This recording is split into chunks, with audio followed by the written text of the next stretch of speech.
ಮಿತ್ರರೇ ನಮಸ್ಕಾರ. ಮಿತ್ರರೇ, ನಾನು ಈ ವಿಡಿಯೋವನ್ನು ಮಾಡೋದಕ್ಕೊಂದು ಉದ್ದೇಶ ಇದೆ. ನಿನ್ನೆ ನಾನು ಒಂದು ಖಾಸಗಿ ಸುದ್ದಿವಾಹಿನಿಯ ಒಂದು ಡಿಬೇಟ್ ಅನ್ನು ನೋಡ್ತಾ ಇದ್ದೆ. ಅದರಲ್ಲಿ ಕೇಂದ್ರದ ಕಾಮರ್ಸ್ ಮಿನಿಸ್ಟರ್ ಪಿಯೂಷ್ ಗೋಯಲ್ ಭಾಗಿಯಾಗಿದ್ರು. ಆ ಸಂದರ್ಭದಲ್ಲಿ ಪಿಯೂಷ್ ಗೋಯಲ್ ಹೇಳ್ತಾರೆ, ಈ ಟ್ರೇಡ್ ವಾರ್ ಏನಾಗ್ತಾ ಇದೆ ಇದು ಭಾರತಕ್ಕೆ ಲಾಭ ತರುವಂತಹದ್ದು.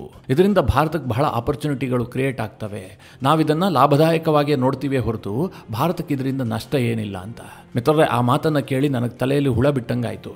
ಯಾಕೆ ಅಂತಂದರೆ ಇವತ್ತು ಭಾರತ ಅಮೆರಿಕದ ಮಾರುಕಟ್ಟೆಯನ್ನು ಎಷ್ಟರ ಮಟ್ಟಿಗೆ ನೆಚ್ಚಿಕೊಂಡಿದೆ ಅಂತಂದರೆ, ಒಂದು ವರ್ಷದಲ್ಲಿ ನಮ್ಮ 100 ವಸ್ತುಗಳು ಫಾರಿನ್ಗೆ ಎಕ್ಸ್ಪೋರ್ಟ್ ಆಗ್ತವೆ ಅಂತಂದರೆ ಅದರಲ್ಲಿ 18 ವಸ್ತುಗಳು ಅಮೆರಿಕಾಗೆ ಹೋಗ್ತವೆ. ಅಮೆರಿಕ ಭಾರತಕ್ಕೆ ನಂಬರ್ 1 ಟ್ರೇಡಿಂಗ್ ಪಾರ್ಟ್ನರ್. ಇಂತಹ ಸಂದರ್ಭದಲ್ಲಿ ಪಿಯೂಷ್ ಗೋಯಲ್, ಅದು ಕೂಡ ನಮ್ಮ ಕಾಮರ್ಸ್ ಮಿನಿಸ್ಟರ್, ಅವರು ಹೇಳ್ತಾ ಇದ್ದಾರೆ ಭಾರತಕ್ಕೆ ಇದು ಆಪರ್ಚುನಿಟಿ ಆಗುತ್ತೆ. ಅಮೆರಿಕ ಟ್ಯಾರಿಫ್ ಹಾಕೋದ್ರಿಂದ ಭಾರತಕ್ಕೆ ಲಾಭವಾಗುತ್ತೆ ಹೊರತು ನಷ್ಟ ಆಗೋದಿಲ್ಲ ಅಂತ. ಈ ಮಾತನ್ನು ಬಿಜೆಪಿಯ ಇನ್ಯಾವುದೇ ನಾಯಕರು ಹೇಳಿದರೂ ಕೂಡ ನಾನು ಅದನ್ನು ಅಷ್ಟು ಸೀರಿಯಸ್ ಆಗಿ ತೆಗೆದುಕೊಳ್ತಾ ಇರಲಿಲ್ಲ. ಯಾಕೆಂದರೆ ಸಮರ್ಥನೆ ಮಾಡಿಕೊಳ್ಳೋದಕ್ಕೋಸ್ಕರವಾಗಿ ಪುಂಖಾನುಪುಂಖವಾಗಿ ವಾದ ಮಾಡ್ತಾರೆ ಅಂತ. ಆದರೆ ಹೇಳಿದ್ಯಾರು? ಭಾರತದ ಕಾಮರ್ಸ್ ಮಿನಿಸ್ಟರ್ ಪಿಯೂಷ್ ಗೋಯಲ್. ಹೀಗಾಗಿ ಇದ್ರ ಬಗ್ಗೆ ಸ್ವಲ್ಪ ಸ್ಟಡಿ ಮಾಡೋದಕ್ಕೆ ಶುರು ಮಾಡಿದೆ. ಆ ಸಂದರ್ಭದಲ್ಲಿ ಮಿತ್ರರೇ, ಬಹಳ ಇಂಟ್ರೆಸ್ಟಿಂಗ್ ಅಂಶಗಳು ನನ್ನ ಗಮನಕ್ಕೆ ಬಂದವು. ಅದನ್ನು ನಿಮಗೆ ತಿಳಿಸುವಂತಹ ಪ್ರಯತ್ನ ಮಾಡ್ತೀನಿ. ಟ್ರಂಪ್ ಅವರು ಮೊದಲ ಅವಧಿಯಲ್ಲಿ ಭಾರತಕ್ಕೆ ಚಿನ್ನದ ತಟ್ಟೆಯಲ್ಲಿಟ್ಟು ಆಫರ್ಗಳನ್ನು ಕೊಟ್ಟಿದ್ರು. ಆದರೆ ಭಾರತ ಅದನ್ನು ಕೈ ಚೆಲ್ತು. ನಮಗೆ ಬಹಳ ದೊಡ್ಡ ನಷ್ಟ ಆಯಿತು. ಬೇರೆ ದೇಶಗಳು ಅದರಿಂದ ಲಾಭವನ್ನು ಮಾಡಿಕೊಂಡಿದ್ದಾವೆ. ಈಗಲೂ ಮಿತ್ರರೇ, ಟ್ರಂಪ್ ಅಂತಹದೇ ಚಿನ್ನದ ತಟ್ಟೆಯಲ್ಲಿ ಮತ್ತೊಮ್ಮೆ ಆಫರನ್ನು ಇಟ್ಟು ಭಾರತಕ್ಕೆ ಕೊಡ್ತಾ ಇದ್ದಾರೆ. ಈಗ ಭಾರತ ಇದನ್ನು ಬಳಸ್ಕೊಳ್ಳುತ್ತಾ ಇಲ್ವಾ ಅನ್ನುವಂಥದ್ದು $1 ಮಿಲಿಯನ್ ಪ್ರಶ್ನೆ ಆಗಿದೆ. ಅದಕ್ಕೋಸ್ಕರವಾಗಿ ನಮ್ಮ ಕಾಮರ್ಸ್ ಮಿನಿಸ್ಟರ್ ಈ ರೀತಿಯ ಸ್ಟೇಟ್ಮೆಂಟನ್ನು ಕೊಡ್ತಾ ಇದ್ದಾರೆ. ಇನ್ನೊಂದು ಕಡೆಯಲ್ಲಿ ಬಹಳ ಇಂಟ್ರೆಸ್ಟಿಂಗ್ ಅಂಶ ಏನು ಕೇಳಿದ್ರೆ, ಟ್ರಂಪ್ ಅವರು ಈಗ ಹುಚ್ಚ ಅನ್ನುವಂಥ ಒಂದು ಪಟ್ಟವನ್ನು ಗಳಿಸಿದ್ದಾರೆ. ಟ್ರಂಪ್ ಅವರ ಈ ಹುಚ್ಚ ಅನ್ನುವಂತಹ ಪಟ್ಟ ಇದೆಯಲ್ಲ, ಅದೇ ಅಮೆರಿಕಾಗೆ ದೊಡ್ಡ ಲಾಭ ತರ್ತಾ ಇದೆ. ಟ್ರಂಪ್ ಅವರು ಅದನ್ನೇ ಟ್ರಂಪ್ ಕಾರ್ಡ್ ಆಗಿ ಬಳಕೆ ಮಾಡ್ತಾ ಇದ್ದಾರೆ. ಈಗ ಟ್ಯಾರಿಫನ್ನು ವಿಧಿಸಿ ದಿಢೀರ್ ಯೂಟರ್ನ್ ಅಂತ ಟ್ರಂಪ್ ಘೋಷಣೆ ಮಾಡಿದ್ರಲ್ಲ, ಅದರಿಂದ ಅಮೆರಿಕಾಗೆ ಬಿಲಿಯನ್ ಗಟ್ಟಲೆ ಡಾಲರ್ ಲಾಭ ಆಗಿದೆ. ಶೇರ್ ಮಾರ್ಕೆಟ್ನಲ್ಲಿ ಆ ಕಡೆ ಈ ಕಡೆ ಆಯಿತು, ಅದರಿಂದ ಲಾಭ ಆಯಿತು ಅಂತಲ್ಲ, ಅದರ ಹಿಂದೆ ದೊಡ್ಡ ಕಹಾನಿನೇ ಇದೆ. ಟ್ರಂಪ್ ಹೇಗೆ ಸ್ಮಾರ್ಟಾಗಿ ವರ್ಕ್ ಮಾಡ್ತಾ ಇದ್ದಾರೆ ಅನ್ನುವಂಥದ್ದು ಕೂಡ ಈಗ ಗೊತ್ತಾಗ್ತಾ ಇದೆ. ಮಿತ್ರರೇ, ಇದೆಲ್ಲದರ ಬಗ್ಗೆ ಸ್ವಲ್ಪ ಡೀಟೇಲಾಗಿ ನಿಮಗೆ ತಿಳಿಸ್ಕೊಡ್ತೀನಿ. ಬಹಳ ಇಂಟ್ರೆಸ್ಟಿಂಗ್ ಅಂಶ. ಯಾಕೆಂದರೆ ಇಡೀ ವಿಶ್ವದಲ್ಲಿ ಟ್ರೇಡ್ ವಾರ್ ಆರಂಭಗೊಂಡಿದೆ. ಈಗ ಎಲ್ಲಿ ಸ್ವಿಚ್ ಹಾಕಿದ್ರೆ ಎಲ್ಲಿ ಲೈಟ್ ಆನ್ ಆಗುತ್ತೆ ಅನ್ನುವಂಥದ್ದು ತಿಳ್ಕೊಳ್ಳುವಂಥದ್ದೇ ಕಷ್ಟ ಆಗಿದೆ. ಆ ಪರಿಸ್ಥಿತಿಯಲ್ಲಿ ನಾವಿದ್ದೀವಿ. ಹೀಗಾಗಿ ಇದ್ರ ಬಗ್ಗೆ ಸ್ವಲ್ಪ ಡೀಟೇಲಾಗಿ ನಿಮಗೆ ಮಾಹಿತಿಯನ್ನು ಕೊಡುವಂತಹ ಪ್ರಯತ್ನ ಮಾಡ್ತೀನಿ. ನೀವು ಈ ವಿಡಿಯೋನ ಕೊನೆವರೆಗೂ ಮಿಸ್ ಮಾಡದೆ ನೋಡಿ. ಮಿತ್ರರೇ, ಭಾರತದ ವಿಚಾರಕ್ಕೆ ಬರೋದಕ್ಕೂ ಮುಂಚೆ ಈ ಟ್ರಂಪ್ ಅವರು ದಿಢೀರಂತ ಯೂಟರ್ನ್ ತೆಗೆದುಕೊಂಡ್ರಲ್ಲ, ಅದಕ್ಕೇನು ಕಾರಣ, ಅದು ಅಮೆರಿಕಾಗೆ ಎಷ್ಟು ಲಾಭ ತಂದು ಕೊಡ್ತು ಅಂತ ನಿಮಗೆ ಮೊದಲಿಗೆ ಹೇಳಿಬಿಡ್ತೀನಿ. ಆನಂತರ ಭಾರತದ ವಿಚಾರಕ್ಕೆ ಬರೋಣ. ಟ್ರಂಪ್ ಅವರನ್ನು ಅನೇಕರು ಹುಚ್ಚ ಅಂತ ಕರೀತಾರೆ, ಹುಂಬ ಅಂತ ಕರೀತಾರೆ. ಟ್ರಂಪ್ ಅವರ ಈ ಹುಚ್ಚುತನ ಇರಬಹುದು, ಹುಂಬತನ ಇರಬಹುದು, ಅಮೆರಿಕಾಗೆ ದೊಡ್ಡ ಲಾಭವನ್ನು ತಂದು ಕೊಡ್ತಾ ಇದೆ. ಅದು ಹೇಗೆ ಅಂತಂದರೆ, ಟ್ರಂಪ್ ಅಧಿಕಾರಕ್ಕೆ ಬರ್ತಿದ್ದಂತೆ ಅವರು ಒಂದು ಘೋಷಣೆಯನ್ನು ಮಾಡಿದರು. ನಾನು ಎಲ್ಲ ದೇಶಗಳ ಒಂದು ಕೈಯನ್ನು ಕಟ್ ಮಾಡ್ತೀನಿ ಅಂತ. ಅವರು ಮಿತ್ರರೇ ಇರಲಿ, ಶತ್ರುಗಳೇ ಇರಲಿ, ಯಾರೇ ಇರಲಿ, ಒಂದು ಕೈ ಕಟ್ ಮಾಡ್ತೀನಿ ಅಂತ ಟ್ರಂಪ್ ಘೋಷಣೆ ಮಾಡಿದರು. ಮಿತ್ರರೇ, ಇವತ್ತು ಅಮೆರಿಕಾಗೆ ಆ ತಾಕತ್ತಿದೆ. ಅವರು ಆ ಘೋಷಣೆಯನ್ನು ಮಾಡಿದ್ರು ಅಂತಂದರೆ ಇಡೀ ವಿಶ್ವ ಏನಂದುಕೊಂಡಿತ್ತು, ನಮ್ಮದೊಂದು ಕೈ ಕಟ್ಟಾಗತ್ತೆ, ನಮ್ಮದೊಂದು ಕೈ ಕಟ್ಟಾಗತ್ತೆ ಅಂತ ಆ ಭಯದಲ್ಲೇ ಇದ್ದರು. ಅದು ಚೈನಾ ಕೂಡ ಅದೇ ಭಯದಲ್ಲಿತ್ತು, ಭಾರತ ಕೂಡ ಅದೇ ಭಯದಲ್ಲಿತ್ತು, ಶ್ರೀಲಂಕಾ, ಪಾಕಿಸ್ತಾನ, ಮಯನ್ಮಾರ್ ಎಲ್ಲ ದೇಶಗಳಿಗೂ ಕೂಡ ಅದೇ ಭಯ ಇತ್ತು. ಟ್ರಂಪ್ ಹೇಳದಂತೆ ಒಂದು ಕೈ ಕಟ್ ಮಾಡ್ತಾರೆ ಅಂತ. ಇಡೀ ವಿಶ್ವದ ಎಲ್ಲ ದೇಶಗಳು ಆ ಭಯದಲ್ಲಿರುವಂತಹ ಸಂದರ್ಭದಲ್ಲಿ ಟ್ರಂಪ್ ಏನು ಮಾಡಿದ್ರು, ನಾನು ಒಂದು ಕೈ ಕಟ್ ಮಾಡೋದಿಲ್ಲ, ಒಂದು ಬೆರಳನ್ನು ಮಾತ್ರ ಕಟ್ ಮಾಡ್ತೀನಿ ಅಂತ. ಅದೇ ಪ್ರಕಾರವಾಗಿ ಎಲ್ಲ ದೇಶಗಳ ಒಂದು ಬೆರಳನ್ನು ಕಟ್ ಮಾಡಿದ್ದಾರೆ. ಈಗ ಎಲ್ಲ ದೇಶಗಳು ಖುಷಿಯಲ್ಲಿದ್ದಾವೆ, ಬಹಳ ಖುಷಿಯಲ್ಲಿದ್ದಾವೆ.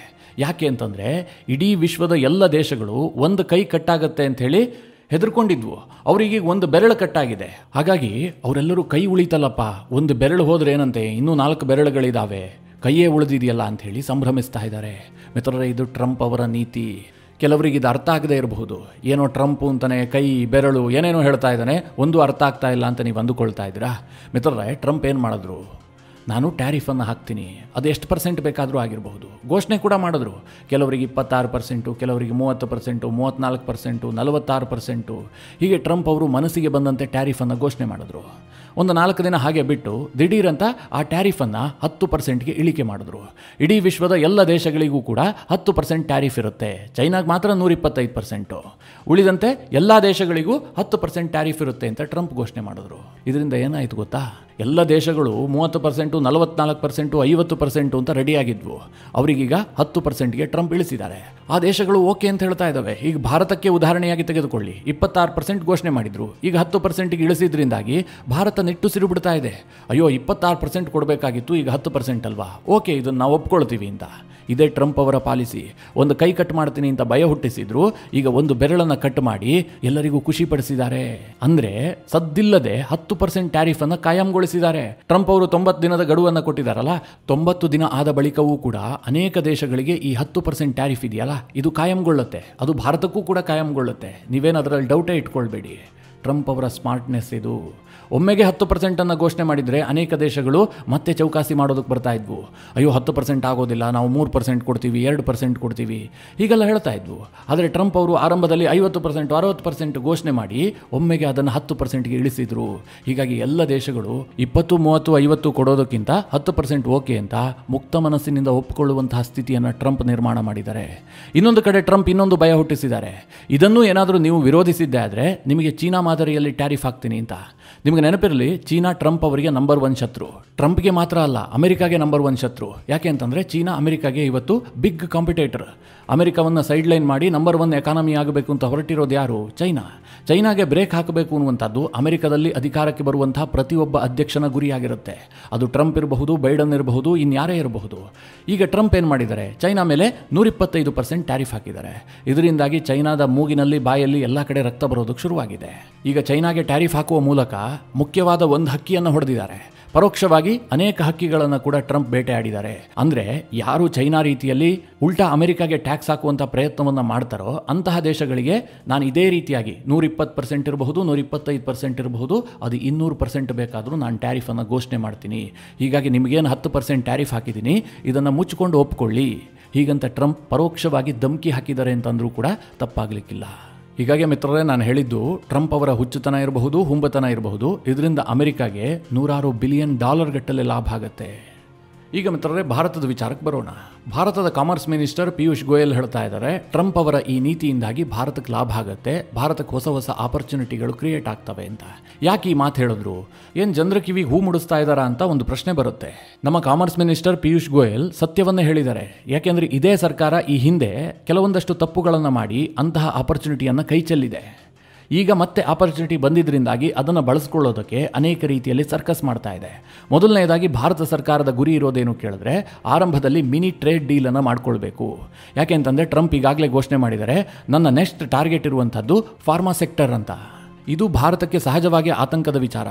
ಇದಕ್ಕೆ ಕಾರಣ ಏನು ಕೇಳಿದ್ರೆ, ಭಾರತ ವಾರ್ಷಿಕವಾಗಿ $10 ಬಿಲಿಯನ್ ಹೆಚ್ಚಿನ ಮೊತ್ತದ ಫಾರ್ಮಾಸ್ಯೂಟಿಕಲ್ ಪ್ರಾಡಕ್ಟ್ಸನ್ನು ಅಮೆರಿಕಾಗೆ ರಫ್ತು ಮಾಡುತ್ತೆ. ಅತಿ ದೊಡ್ಡದಾದಂತಹ ರಫ್ತನ್ನು ಹೊಂದಿದೆ. ಒಂದು ವೇಳೆ ಟ್ರಂಪ್ ಏನಾದರೂ ಇದರ ಮೇಲೆ ಟ್ಯಾರಿಫನ್ನು ವಿಧಿಸಿದ್ದೆ ಆದರೆ ಭಾರತ ಇದರಲ್ಲಿ ದೊಡ್ಡ ಮಟ್ಟದಲ್ಲಿ ಹೊಡೆತ ತಿನ್ನುತ್ತೆ. ಹೀಗಾಗಿ ಮಿನಿ ಟ್ರೇಡ್ ಡೀಲ್ ಆಗಬೇಕು ಅಂತೇಳಿ ಅಮೆರಿಕದೊಂದಿಗೆ ಈಗಾಗಲೇ ಚೌಕಾಸಿಯನ್ನು ಆರಂಭಿಸಿದ್ದಾರೆ. ಒಂದು ಮಾಹಿತಿಯ ಪ್ರಕಾರ ಮುಂದಿನ 90 ದಿನಗಳ ಒಳಗಾಗಿ ಈ ಮಿನಿ ಟ್ರೇಡ್ ಡೀಲ್ ಆಗುತ್ತೆ. ಅನಂತರದಲ್ಲಿ ದೊಡ್ಡದಾದಂತಹ ಒಂದು ಟ್ರೇಡ್ ಡೀಲ್ಗೆ ಭಾರತ ಮತ್ತು ಅಮೆರಿಕ ಮುಂದಾಗ್ತವೆ, ಹೀಗೊಂದು ಮಾಹಿತಿ ಬರ್ತಾ ಇದೆ. ಇನ್ನೊಂದು ಕಡೆ ಚೈನಾ ಮತ್ತು ಅಮೆರಿಕದ ನಡುವೆ ನೇರವಾಗಿ ಟ್ರೇಡ್ ವಾರ್ ಆರಂಭಗೊಂಡಿದೆ. ಈ ಹಿಂದಿಗಿಂತಲೂ ಹೆಚ್ಚು ಭೀಕರವಾಗಿ ಈ ಟ್ರೇಡ್ ವಾರ್ ನಡೀತಾ ಇದೆ. ಇದು ಹೇಗೆ ಭಾರತಕ್ಕೆ ಆಪರ್ಚುನಿಟಿಯಾಗಿ ಪರಿಣಮಿಸುತ್ತೆ? ಇದರಿಂದ ಭಾರತಕ್ಕೆ ಲಾಭ ಆಗೋದು ಹೇಗೆ ಸಾಧ್ಯ? ಹೀಗೊಂದು ಪ್ರಶ್ನೆ ಬರುತ್ತೆ. ಮಿತ್ರರೇ, ನಿಮಗೆ ನೆನಪಿರಲಿ, 2018 ಏಪ್ರಿಲಿಂದ 2019 ಆಗಸ್ಟ್ವರೆಗೆ ಅಮೆರಿಕ ಮತ್ತು ಚೈನಾದ ನಡುವೆ ಟ್ರೇಡ್ ವಾರ್ ನಡೀತಾ ಇತ್ತು. ಅದು ಬಹಳ ಪೀಕ್ನಲ್ಲಿದ್ದಂತಹ ಸಮಯ. ಆ ಸಂದರ್ಭದಲ್ಲಿ ಚೈನಾದಿಂದ ಒಟ್ಟು 56 ಕಂಪನಿಗಳು ಹೊರನಡೆದವು. ಅವೆಲ್ಲವೂ ಕೂಡ ಬೇರೆ ಬೇರೆ ದೇಶದ ದೈತ್ಯ ಕಂಪನಿಗಳಾಗಿದ್ವು. ಆ 56 ಕಂಪನಿಗಳಲ್ಲಿ 26 ಕಂಪನಿಗಳು ವಿಯೆಟ್ನಾಂಗೆ ಹೋದವು, 8 ಕಂಪನಿಗಳು ಥೈಲ್ಯಾಂಡ್ಗೆ ಹೋದವು, 11 ಕಂಪನಿಗಳು ತೈವಾನ್ಗೆ ಹೋದವು. ಭಾರತಕ್ಕೆ ಬಂದಿದ್ದೆಷ್ಟು? ಭಾರತ ಕೂಡ ಗ್ರೋಯಿಂಗ್ ಎಕಾನಮಿ. ಭಾರತ ಕೂಡ ವಿದೇಶಿ ಕಂಪನಿಗಳಿಗೆ ರತ್ನಗಂಬಳಿ ಹಾಕಿ ಸ್ವಾಗತ ಮಾಡ್ತಾ ಇತ್ತು. ಹೀಗಾದರೆ ಭಾರತಕ್ಕೆ ಎಷ್ಟು ಕಂಪನಿಗಳು ಆ ಸಂದರ್ಭದಲ್ಲಿ ಬಂದವು ಅಂತ ಕೇಳಿದ್ರೆ ಕೇವಲ 3 ಕಂಪನಿಗಳು ಮಾತ್ರ. ಅಂದರೆ ಟ್ರಂಪ್ ಅವರು ಕೊಟ್ಟಂತಹ ಗೋಲ್ಡನ್ ಆಪರ್ಚುನಿಟಿಯನ್ನು 2018-19ರಲ್ಲಿ ಭಾರತ ಬಳಸ್ಕೊಂಡಿಲ್ಲ. ಇದಕ್ಕೆ ಅನೇಕ ಕಾರಣಗಳಿದೆ. ಅದೇನು ಕೇಳಿದ್ರೆ ಮುಖ್ಯವಾಗಿ ಭಾರತದಲ್ಲಿರುವಂತಹ ಟ್ಯಾರಿಫ್ ನೀತಿ. ಭಾರತದಲ್ಲಿ ಹೆಚ್ಚಾದಂತಹ ಟ್ಯಾರಿಫನ್ನು ಹಾಕಲಾಗುತ್ತೆ. ಇದರಿಂದಾಗಿ ಕಂಪನಿಗಳು ಹೆದರ್ತವೆ. ಎರಡನೇದಾಗಿ ಭಾರತದ ರೆಗ್ಯುಲೇಟರಿ ಇಶ್ಯೂಗಳು.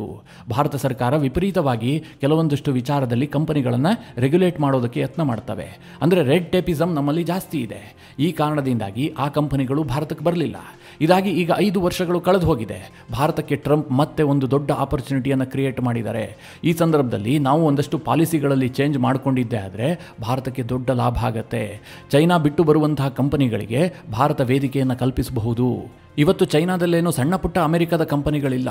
ಅದು ಟೆಸ್ಲಾ ಇರಬಹುದು, ಬೋಯಿಂಗ್ ಇರಬಹುದು, ಮೈಕ್ರೋಸಾಫ್ಟ್ ಇರಬಹುದು, ಆ್ಯಪಲ್, ಜನರಲ್ ಮೋಟಾರ್ಸ್, ಇಂಟೆಲ್, ಹೀಗೆ ಅಮೆರಿಕದ ದೈತ್ಯ ಕಂಪನಿಗಳು ಚೈನಾದಲ್ಲಿದ್ದಾವೆ. ಸಹಜವಾಗಿ 125% ಟ್ಯಾರಿಫ್ ಅಂದರೆ ಈ ಎಲ್ಲ ಕಂಪನಿಗಳು ಕೂಡ ಚೈನಾವನ್ನು ಬಿಟ್ಟು ಹೊರಡೋದಕ್ಕೆ ತುದಿಗಾಲಿನಲ್ಲಿ ನಿಂತಿದ್ದಾವೆ. ಯಾಕೆ ಅಂತಂದರೆ ಇವತ್ತು ಅಮೆರಿಕ ಏನು ಮಾಡೋದು ಗೊತ್ತಾ? ಟೆಕ್ನಾಲಜಿಯ ಮೇಲೆ ದೊಡ್ಡ ಪ್ರಮಾಣದಲ್ಲಿ ಇನ್ವೆಸ್ಟ್ ಮಾಡುತ್ತೆ. ಆದರೆ ಆ ವಸ್ತುಗಳನ್ನು ಮ್ಯಾನುಫ್ಯಾಕ್ಚರ್ ಮಾಡೋದು ಮಾತ್ರ ಬೇರೆ ದೇಶಗಳಲ್ಲೇ. ಯಾಕೆಂದರೆ ಅಮೆರಿಕದಲ್ಲಿ ಲೇಬರ್ ಕಾಸ್ಟ್ ಜಾಸ್ತಿ. ಒಂದು ವಸ್ತುವನ್ನು ಅಮೆರಿಕದಲ್ಲಿ ತಯಾರು ಮಾಡೋದಕ್ಕೆ ವಿಪರೀತವಾದಂಥ ಕಾಸ್ಟ್ ತಗಲುತ್ತೆ. ಹೀಗಾಗಿ ಅವರು ವಿಯೆಟ್ನಾಂ ಇರಬಹುದು, ಚೈನಾ ಇರಬಹುದು, ಭಾರತ ಇರಬಹುದು, ತೈವಾನ್, ಸೌತ್ ಕೊರಿಯಾ, ಜಪಾನ್ ಈ ಎಲ್ಲ ದೇಶಗಳಲ್ಲಿ ಮ್ಯಾನುಫ್ಯಾಕ್ಚರ್ ಮಾಡ್ತಾರೆ. ಹಾಗೆ ಸಿದ್ಧಗೊಂಡ ವಸ್ತುಗಳನ್ನು ಅಮೆರಿಕಾಗೂ ಸಾಗಿಸ್ತಾರೆ, ಯುರೋಪಿಯನ್ ಯೂನಿಯನ್ಗೂ ಸಾಗಿಸ್ತಾರೆ, ಬೇರೆ ಬೇರೆ ದೇಶದ ಬೇರೆ ಬೇರೆ ಮಾರುಕಟ್ಟೆಗೂ ಕೂಡ ಎಕ್ಸ್ಪೋರ್ಟ್ ಮಾಡ್ತಾರೆ. ಈಗ ಚೈನಾ ಮೇಲೆ ಅಮೆರಿಕ 125% ಟ್ಯಾರಿಫ್ ಹಾಕಿದ್ರಿಂದಾಗಿ ಈ ಎಲ್ಲ ಕಂಪನಿಗಳ ತಲೆ ಮೇಲೆ ಚಪಡಿ ಎಳೆದಂತಾಗಿದ್ದಾವೆ. ಆ ಎಲ್ಲ ಕಂಪನಿಗಳು ಈಗ ರೀಲೊಕೇಟ್ ಮಾಡೋದಕ್ಕೆ ತುದಿಗಾಲ್ನಲ್ಲಿ ನಿಂತಿದ್ದಾವೆ. ಯಾವ ದೇಶವನ್ನು ಆಯ್ಕೆ ಮಾಡ್ಕೊಳ್ಬೇಕು? ಅದು ವಿಯೆಟ್ನಾಂ ಆಗಿರಬೇಕಾ, ಥೈಲ್ಯಾಂಡ್ ಆಗಿರಬೇಕಾ, ತೈವಾನ್ ಆಗಿರಬೇಕಾ? ಯಾವುದು ಹೆಚ್ಚು ಸೂಕ್ತ ಅಂತ ಅವರು ಹುಡುಕಾಟದಲ್ಲಿರ್ತಾರೆ. ಅಂತಹ ಸಂದರ್ಭದಲ್ಲಿ ಭಾರತ ಆ ಆಪರ್ಚುನಿಟಿಯನ್ನು ಬಳಸಿಕೊಂಡು ಅವರಿಗೆ ಬೆಟರ್ ಆಫರನ್ನು ಕೊಟ್ಟಿದ್ದೆ ಆದರೆ ಆ ದೇಶಗಳು 100ಕ್ಕೆ 100ರಷ್ಟು ಭಾರತದಲ್ಲಿ ಮ್ಯಾನುಫ್ಯಾಕ್ಚರಿಂಗ್ ಮಾಡೋದಕ್ಕೆ ನಿರ್ಧಾರ ಮಾಡ್ತವೆ, ಭಾರತಕ್ಕೆ ಎಂಟ್ರಿ ಕೊಡ್ತವೆ. ಇದರಿಂದಾಗಿ ಭಾರತದಲ್ಲಿ ದೊಡ್ಡ ಪ್ರಮಾಣದಲ್ಲಿ ಉದ್ಯೋಗ ಕ್ರಿಯೇಟ್ ಆಗುತ್ತೆ, ಭಾರತದ ಎಕ್ಸ್ಪೋರ್ಟ್ ಕೂಡ ದೊಡ್ಡ ಪ್ರಮಾಣದಲ್ಲಿ ಜಾಸ್ತಿ ಆಗುತ್ತೆ. ಆದರೆ ಇದಕ್ಕೆ ಮಾಡಬೇಕಾಗಿರೋದೇನು? ಭಾರತ ಸರ್ಕಾರ ಒಂದಷ್ಟು ಪಾಲಿಸಿಯಲ್ಲಿ ಚೇಂಜಸ್ಸನ್ನು ತರಬೇಕು. ಅದನ್ನೇ ಪಿಯೂಷ್ ಗೋಯಲ್ ಹೇಳಿದ್ದು, ನಮಗೆ ಮತ್ತೊಂದು ಆಪರ್ಚುನಿಟಿ ಬಂದಿದೆ, ನಾವಿದನ್ನು ಬಳಸ್ಕೊಳ್ಬೇಕು, ಹೆಚ್ಚು ಸ್ಮಾರ್ಟಾಗಿ ವರ್ಕ್ ಮಾಡಿದ್ದೆ ಆದರೆ ಭಾರತಕ್ಕೆ ಈ ಟ್ರೇಡ್ ವಾರ್ ದೊಡ್ಡ ಮಟ್ಟದಲ್ಲಿ ಲಾಭವನ್ನು ತಂದುಕೊಡುತ್ತೆ ಅಂತ. ಇದಿಷ್ಟೇ ಅಲ್ಲ ಮಿತ್ರರೇ, ಯಾವಾಗ ನಮ್ಮ ಬುಡಕ್ಕೆ ಕಿಡಿ ಬೀಳುತ್ತೋ ನಾವು ಬೇರೆ ಬೇರೆ ರೀತಿಯಲ್ಲಿ ಯೋಚನೆ ಮಾಡೋದಕ್ಕೆ ಶುರು ಮಾಡ್ತೀವಿ. ಯಾಕೆಂದರೆ ಇಲ್ಲ ಅಂದರೆ ಬೆಂಕಿ ಹತ್ಕೊಳ್ಳುತ್ತೆ. ನಾವು ಅದರಿಂದ ಪಾರಾಗೋದಕ್ಕೆ ಅನೇಕ ಉಪಾಯಗಳನ್ನು ಹುಡುಕೋದಕ್ಕೆ ಶುರು ಮಾಡ್ತೀವಿ. ಟ್ರಂಪ್ ಅಂತಹ ಕಿಡಿಯನ್ನು ಹೊತ್ತಿಸಿದ್ದಾರೆ. ಇದೇ ಕಾರಣದಿಂದ ಭಾರತದ ವಿತ್ತ ಸಚಿವೆ ಆದಂತಹ ನಿರ್ಮಲಾ ಸೀತಾರಾಮನ್ ಈಗ ಯುಕೆಗೆ ಹೋಗಿದ್ದಾರೆ. ಯಾಕೆ ಕೇಳಿದ್ರೆ ಯುಕೆಗೂ ಕೂಡ ಸಂಕಷ್ಟ ಎದುರಾಗಿದೆ. ಈ ಕಾರಣದಿಂದಾಗಿ ಭಾರತ ಮತ್ತು ಯುಕೆ ನಡುವೆ ಬಾಕಿ ಉಳಿದಿರುವಂತಹ ಟ್ರೇಡ್ ಡೀಲ್ ಏನಿದೆ, ಫ್ರೀ ಟ್ರೇಡ್ ಡೀಲ್, ಇದನ್ನು ಫೈನಲ್ ಮಾಡೋದಕ್ಕೆ ನಿರ್ಮಲಾ ಸೀತಾರಾಮನ್ ಯುಕೆಗೆ ಹೋಗಿದ್ದಾರೆ. ಒಂದು ಮಾಹಿತಿಯ ಪ್ರಕಾರ ಭಾರತ ಮತ್ತು ಯುಕೆಯ ನಡುವೆ 90% ಫ್ರೀ ಟ್ರೇಡ್ ಡೀಲ್ ಕಂಪ್ಲೀಟ್ ಆಗಿಬಿಟ್ಟಿದೆ. ಉಳಿದಿರುವಂತಹದ್ದು 10% ಮಾತ್ರ. ಕೆಲವೊಂದಷ್ಟು ಸೆಕ್ಟರ್ನಲ್ಲಿ ಸ್ವಲ್ಪ ನೆಗೋಷಿಯೇಷನ್ ನಡೀತಾ ಇದೆ. ಇದು ಕೂಡ ಇನ್ನೆರಡು-ಮೂರು ತಿಂಗಳಿನಲ್ಲಿ ಕಂಪ್ಲೀಟ್ ಆಗಬಹುದು ಅಂತ ಅಂದಾಜು ಮಾಡಲಾಗ್ತಾ ಇದೆ. ಇನ್ನೊಂದು ಕಡೆ ಯುರೋಪಿಯನ್ ಯೂನಿಯನ್ ಕೂಡ ಭಾರತಕ್ಕೆ ಬಂದು ಆಹ್ವಾನವನ್ನು ಕೊಟ್ಟಿದೆ. ಯುರೋಪಿಯನ್ ಯೂನಿಯನ್ ಮತ್ತು ಭಾರತದ ನಡುವೆ ಒಂದು ಟ್ರೇಡ್ ಅಗ್ರಿಮೆಂಟ್ ಇದೇ ವರ್ಷಾಂತ್ಯದ ಒಳಗೆ ಆಗುವಂತಹ ನಿರೀಕ್ಷೆ ಇದೆ. ಯಾಕೆ ಇಷ್ಟೆಲ್ಲ ವೇಗವಾಗಿ ಇದೆಲ್ಲ ಆಗ್ತಾ ಇದೆ ಅಂತಂದರೆ ಇಡೀ ವಿಶ್ವಕ್ಕೆ ಟ್ರಂಪ್ ಕಿಡಿ ಹೊತ್ತಿಸುವಂತಹ ಕೆಲಸ ಮಾಡಿದ್ದಾರೆ. ಎಲ್ಲರೂ ಕೂಡ ಹೊಸ ಹೊಸ ಆಪ್ಷನ್ ಅನ್ನು ಯೋಚನೆ ಮಾಡ್ತಾ ಇದ್ದಾರೆ. ಅಮೆರಿಕವನ್ನೇ ಡಿಪೆಂಡ್ ಆಗಿರೋದಕ್ಕೆ ಸಾಧ್ಯ ಇಲ್ಲ. ಅಮೆರಿಕ ಯಾವಾಗ ಬೇಕಾದರೂ ಉಲ್ಟಾ ಹೊಡಿಬಹುದು. ನಮ್ಮ ಆರ್ಥಿಕತೆಯನ್ನು ನಾವು ಸ್ಟೇಬಲ್ ಆಗಿ ಇಟ್ಕೊಳ್ಬೇಕು. ಹೀಗಂತ ಎಲ್ಲರೂ ಹುಡುಕಾಟ ನಡೆಸ್ತಾ ಇದ್ದಾರೆ. ಆ ಸಂದರ್ಭದಲ್ಲಿ ಭಾರತ ಸ್ವಲ್ಪ ಜಾಣ್ಮೆಯನ್ನು ಬಳಸಿದ್ದೆ ಆದರೆ ನಮಗದರಿಂದ ಲಾಭ ಆಗತ್ತೆ. ಮಿತ್ರರೇ, ನಿಮಗೆ ಒಂದು ವಿಚಾರ ನೆನಪಿರಲಿ, ಚೈನಾದ ವಿರುದ್ಧವಾಗಿ ಅಮೆರಿಕ ಏನೇ ತೀರ್ಮಾನ ಕೈಗೊಂಡರೂ ಕೂಡ ಅದು ಭಾರತಕ್ಕೆ ಒಂದಲ್ಲ ಒಂದು ರೀತಿಯಲ್ಲಿ ಒಳ್ಳೆಯದನ್ನೇ ಮಾಡುತ್ತೆ. ಕೆಲವರು ಹೇಳ್ತಾರೆ ಚೈನಾಗೆ ಭಾರತ ಕಾಂಪಿಟೇಟರ್ ಅಂತ. ನಾನು ಕೂಡ ಹಲವು ಬಾರಿ ಹಾಗೆ ಭಾವಿಸಿದ್ದೆ. ಆದರೆ ಆ್ಯಕ್ಚುಯಲ್ ಡೇಟಾವನ್ನು ನೋಡಿದ್ರೆ ನಾವು ಯಾವ ಹಂತದಲ್ಲೂ ಕೂಡ ಚೈನಾಗೆ ಕಾಂಪಿಟೇಟರ್ ಅಲ್ವೇ ಅಲ್ಲ. ಚೈನಾ ಒಂದು ದೈತ್ಯ ಆನೆ ಆದರೆ ನಾವಿನ್ನೂ ಕೂಡ ಇರುವೆಯ ಸ್ಥಾನದಲ್ಲಿದ್ದೀವಿ. ಇದನ್ನು ಕೇಳಿದ್ರೆ ಕೆಲವರಿಗೆ ಸಿಟ್ಟು ಬರಬಹುದು, ಏನೀತ ಭಾರತವನ್ನು ಇರುವೆ ಅಂತ ಹೇಳ್ತಾ ಇದ್ದಾನೆ ಅಂತ. ಮಿತ್ರರೇ, ನಾನಿಲ್ಲಿ ಭಾರತವನ್ನು ಇರುವೆ ಅಂತ ಹೇಳ್ತಾ ಇಲ್ಲ, ನಮ್ಮ ಎಕ್ಸ್ಪೋರ್ಟನ್ನು ನಾನು ಇರುವೆ ಅಂತ ಹೇಳ್ತಾ ಇದ್ದೀನಿ. ಯಾಕೆ ಅಂತಂದರೆ ಇವತ್ತು ವಿಶ್ವದಲ್ಲಿ 100 ವಸ್ತುಗಳು ಎಕ್ಸ್ಪೋರ್ಟ್ ಆದರೆ ಅದರಲ್ಲಿ 31.6% ವಸ್ತುಗಳನ್ನು ಚೈನಾ ನಿರ್ಮಾಣ ಮಾಡಿರುತ್ತೆ, ಚೈನಾದಿಂದ ಎಕ್ಸ್ಪೋರ್ಟ್ ಆಗುತ್ತೆ. ಭಾರತ ಎಷ್ಟಪ್ಪ ಎಕ್ಸ್ಪೋರ್ಟ್ ಮಾಡ್ತಾ ಇದೆ ಅಂತಂದರೆ ಕೇವಲ 2.9%. ಅಂದರೆ ನಿಮಗಿನ್ನೂ ಅರ್ಥ ಆಗುವ ಹಾಗೆ ಹೇಳಬೇಕು ಅಂತಂದರೆ ಇವತ್ತು ವಿಶ್ವದಲ್ಲಿ 3 ವಸ್ತುಗಳನ್ನು ನಿರ್ಮಾಣ ಮಾಡಿದ್ರೆ ಅದರಲ್ಲಿ 1 ವಸ್ತುವನ್ನು ಚೈನಾ ನಿರ್ಮಿಸಿರುತ್ತೆ. ಅದೇ ವಿಶ್ವದಲ್ಲಿ 100 ವಸ್ತುಗಳನ್ನು ನಿರ್ಮಾಣ ಮಾಡಿದ್ರೆ ಅದರಲ್ಲಿ ಭಾರತದ ಕೊಡುಗೆ ಇರುವಂಥದ್ದು ಕೇವಲ 3 ಮಾತ್ರ. ಇಲ್ಲಿ ವ್ಯತ್ಯಾಸವನ್ನು ಗಮನಿಸಿ. 3ರಲ್ಲಿ 1 ವಸ್ತುವನ್ನು ಎಕ್ಸ್ಪೋರ್ಟ್ ಮಾಡುವಂತಹ ಕೆಪಾಸಿಟಿ ಹೊಂದಿರುವಂಥದ್ದು ಚೈನಾಗೆ, 100ರಲ್ಲಿ 3 ವಸ್ತುವನ್ನು ಎಕ್ಸ್ಪೋರ್ಟ್ ಮಾಡುವಂತಹ ಕೆಪಾಸಿಟಿ ಹೊಂದಿರುವಂಥದ್ದು ಭಾರತಕ್ಕೆ. ಹೀಗಾಗಿ ಚೈನಾಗೆ ನಾವು ಕಾಂಪಿಟೇಟರ್ ಅಂತ ಯಾವ ಬಾಯಲ್ಲೂ ಹೇಳ್ಕೊಳ್ಳೋದಕ್ಕೆ ಸಾಧ್ಯ ಇಲ್ಲ. ಈಗ ಟ್ರಂಪ್ ಏನು ಮಾಡ್ತಾ ಇದ್ದಾರೆ, ಚೈನಾಗೆ ಒಂದಾದ ಮೇಲೆ ಒಂದು ಹೊಡೆತವನ್ನು ಕೊಡ್ತಾ ಇದ್ದಾರೆ. ಚೈನಾದ ಎಕಾನಮಿ ಸೊರಗುವಂತಾಗ್ತಾ ಇದೆ. ಯಾಕೆ ಅಂತಂದರೆ ಇವತ್ತು ಚೈನಾ ದೊಡ್ಡ ಪ್ರಮಾಣದಲ್ಲಿ ಅಮೆರಿಕದ ಮಾರುಕಟ್ಟೆಯನ್ನು ನೆಚ್ಚಿಕೊಂಡಿದೆ. ಇಂತಹ ಸಂದರ್ಭದಲ್ಲಿ ಟ್ರಂಪ್ ಕೊಡ್ತಾ ಇರುವಂತಹ ಪ್ರತಿ ಹೊಡೆತವೂ ಕೂಡ ಚೈನಾವನ್ನು ಪಾತಾಳಕ್ಕೆ ತಳ್ಳುತ್ತೆ. ಈ ಸಂದರ್ಭವನ್ನು ಭಾರತ ಯಶಸ್ವಿಯಾಗಿ ಬಳಸ್ಕೊಂಡಿದ್ದೇ ಆದರೆ ಭಾರತ ಕೂಡ ಇವತ್ತಲ್ಲ ನಾಳೆ ಚೈನಾ ಜೊತೆಗೆ ಕಾಂಪಿಟೇಷನ್ ಮಾಡಬಹುದು. ಈಗೇನು ನಾವು 100 ವಸ್ತುಗಳಲ್ಲಿ 3 ವಸ್ತುಗಳನ್ನು ಉತ್ಪಾದನೆ ಮಾಡ್ತಾ ಇದ್ದೀವಿ, ಇದು 30ಕ್ಕೆ ಹೋದರೂ ಕೂಡ ಆಶ್ಚರ್ಯ ಇಲ್ಲ. ಇದೇ ಕಾರಣದಿಂದಲೇ ಮಿತ್ರರೇ, ಭಾರತದ ಯಾವುದೇ ಒಬ್ಬ ಮಂತ್ರಿ ಆಗಿರಲಿ, ಭಾರತ ಸರ್ಕಾರ ಆಗಿರಲಿ, ಯಾರೂ ಕೂಡ ಟ್ರಂಪ್ ಅವರ ಟ್ಯಾರಿಫನ್ನು ಟೀಕಿಸ್ತಾ ಇಲ್ಲ, ಟ್ರಂಪ್ ವಿರುದ್ಧವಾಗಿ ಯಾವುದೇ ಸ್ಟೇಟ್ಮೆಂಟನ್ನು ಕೊಡ್ತಾ ಇಲ್ಲ. ಕೇವಲ ಟ್ರಂಪ್ ಸರ್ಕಾರದ ಜೊತೆಗೆ ನೆಗೋಷಿಯೇಟ್ ಮಾಡುವಂಥ ಕೆಲಸವನ್ನು ಮಾತ್ರ ಮಾಡಲಾಗ್ತಾ ಇದೆ. ಯಾಕೆ ಅಂತಂದರೆ ಇದೆಲ್ಲವೂ ಕೂಡ ಪರೋಕ್ಷವಾಗಿ ಭಾರತಕ್ಕೆ ಲಾಭ ತರುವಂತಹ ವಿಚಾರ. ಇಲ್ಲಿ ನಾವು ಹೆಚ್ಚು ಸ್ಮಾರ್ಟಾಗಿ ವರ್ಕ್ ಮಾಡಬೇಕಷ್ಟೇ. ಮಿತ್ರರೇ, ಈ ಮಾಹಿತಿಯ ಬಗ್ಗೆ ನಿಮಗೇನು ಅನಿಸುತ್ತೆ? ನಿಮ್ಮ ಅನಿಸಿಕೆ ಅಭಿಪ್ರಾಯವನ್ನು ಕಮೆಂಟ್ ಮಾಡುವ ಮೂಲಕ ನಮಗೆ ತಿಳಿಸಿ. ಹಾಗೆ ನಿಮಗೆ ಈ ವಿಡಿಯೋ ಇಷ್ಟವಾದರೆ ಲೈಕ್ ಮಾಡಿ. ಜೊತೆಗೆ ನೀವಿನ್ನೂ ನಿಮ್ಮ ನೆಚ್ಚಿನ ಸಂಸ್ಕಾರ ಸೌರಭ ಯೂಟ್ಯೂಬ್ ಚಾನಲ್ನ ಸಬ್ಸ್ಕ್ರೈಬ್ ಮಾಡಿಲ್ಲ ಅಂತಾದರೆ ಈ ಕೂಡಲೇ ಸಬ್ಸ್ಕ್ರೈಬ್ ಮಾಡಿ. ಮುಂದಿನ ಎಲ್ಲ ಅಪ್ಡೇಟ್ಗಳ ನೋಟಿಫಿಕೇಷನ್ಗಾಗಿ ಬೆಲ್ ಐಕಾನ್ ಒತ್ತಿ.